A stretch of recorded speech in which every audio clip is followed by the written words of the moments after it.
A hunter doesn't beg his mind to calm down. He trains it to obey. Most men don't realize this. Your character leaks through your attention, not your opinions, not your intentions, your attention. Whatever can hijack it can steer your life.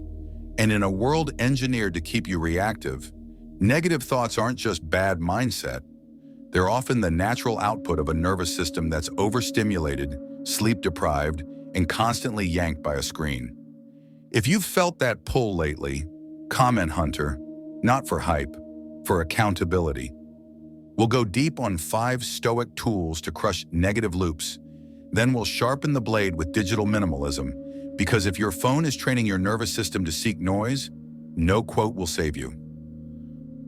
1. Separate from the thought. You are the observer, not the story.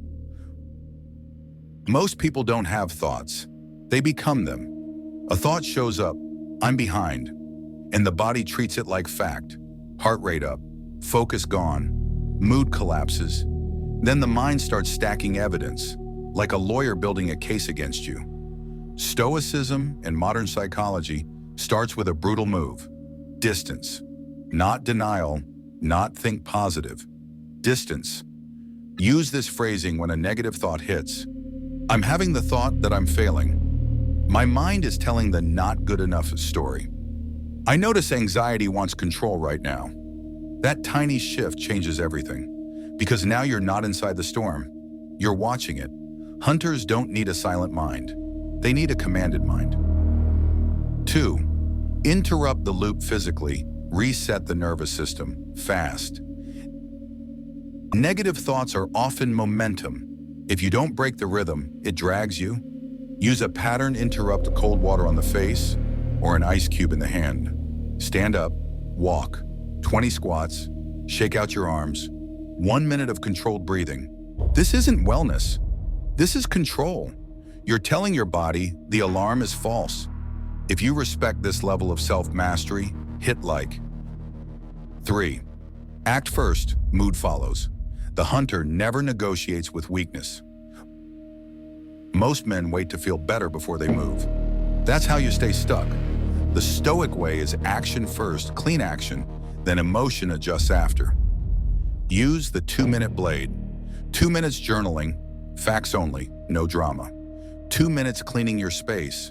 2 minutes on the hardest task you're avoiding. 2 minutes of planning the next correct move. 2 minutes is small enough that resistance can't argue. And once you start, identity follows. Every time you do it, you're proving a new truth. I move even when I don't feel like it. 4. Thought records. Keep the useful truth. Drop the poison. Some negativity is signal, some is distortion. Thought recording separates them. Write the thought raw. I'm a failure. Evidence for, I made mistakes.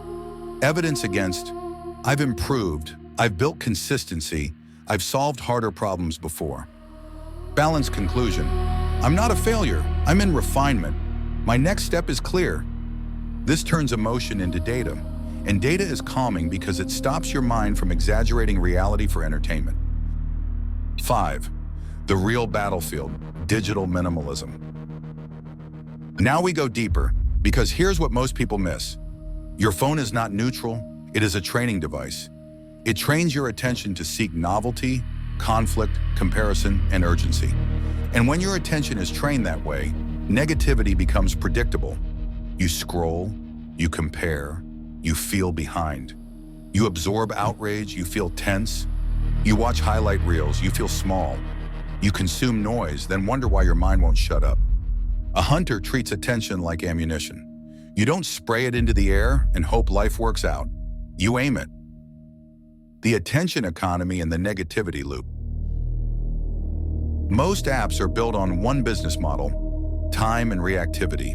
The algorithm doesn't reward peace, it rewards engagement. And engagement is easiest to extract through fear, anger, desire, shock, envy.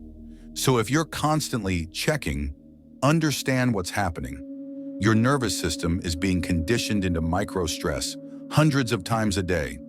That's not discipline failure, that's environment failure. Digital minimalism isn't quitting the internet. It's choosing intentional use over compulsive use. Here's the Hunter protocol, practical, not theoretical. A. Notification surgery, today. Turn off all notifications except calls from key people, calendar reminders, banking/security alerts. Everything else is bait. If it's important, it will still be there when you choose to check it. B. The 2 doors rule. Make friction between you and mindless scrolling. Remove social apps from the home screen. Log out. Delete the apps and use browser only. If your thumb can open dopamine in 1 tap, you're not using a tool.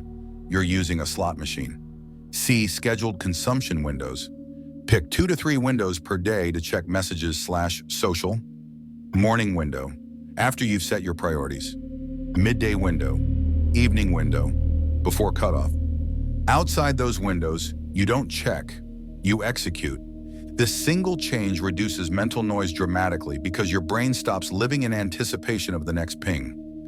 D. The 60-minute no input start. First hour after waking, no feeds, no news, no DMs. You set the frame for the day. If you start with input, you start reactive. If you start with output, you start in command. E. Cut the chaos, curate your information diet. Your mind becomes what you repeatedly consume. So choose fewer sources, higher quality, more depth, less frequency. If you wouldn't eat junk all day and expect a strong body, don't feed your mind junk and expect inner peace.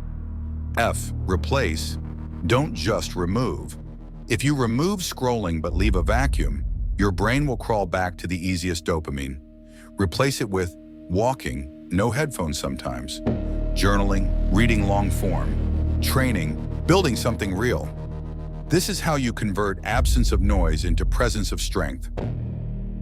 The Stoic link, control what you can control. Stoicism is not comfort, it's command. And your digital environment is absolutely within your control. More than most things in life, you can't control markets. You can't control other people. You can't control outcomes. But you can control whether your mind gets stabbed by 400 micro distractions per day. And once you do, watch what happens. Sleep improves. Patience returns. Anxiety drops. Focus sharpens. Negative thoughts lose fuel. That's not magic, that's training. Closing, the Hunter's standard. Negative thoughts will still show up. That's human. The question is whether you obey them. A hunter doesn't win by never feeling fear. He wins by keeping his hands steady anyway. So here's your rule. Create distance from the thought. Reset the body. Take clean action. Turn emotion into data. Build a digital environment that stops training weakness. If this hit clean, comment Hunter. Subscribe if you want more Stoic psychology and Hunter discipline.